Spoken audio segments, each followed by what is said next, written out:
Okay, Sherry, now when you cut my hair today, please be sure to keep the length. I know there's probably some split ends. You can go ahead and take those off, but I want to keep as much length as possible. I hear this so much in my profession, and I totally get it. I know what it's like to work super hard to obtain a certain length in your hair, and you've met that goal, and now you don't want to let go of it. But yet, we also need to keep our hair healthy, and so if we don't go ahead and nip off those split ends, what will happen is the split ends in your hair will continue to travel, and pretty much they've traveled and split on up into the healthy region of our hair. So now we have a bigger problem in our hands.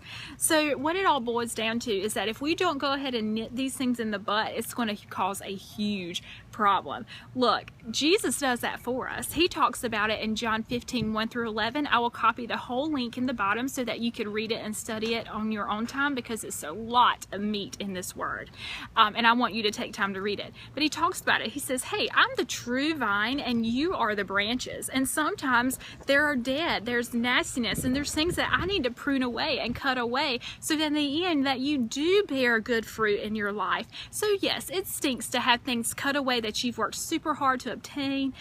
You've met that goal, but now you can't get past anything, or you're at a standstill in your walk with Christ and you just can't understand why. Look, take it as a good thing, because yes, it's going to stink because you're going to stand there, but God's using that time to develop new character. He's using that time to create in you new sensitivities to where you may be sensitive to someone else that might be going through the same thing you're going through at the moment, whereas before you wouldn't have paid it no mind. God always has a plan and a purpose for everything in your life. And so when you're going through this standstill in your life, just know that in the end you're growing. You might not see it, but you are growing, just like that new growth in your hair. You don't see your hair growing, but it's doing it. God knew what he was doing when he made our hair grow ladies.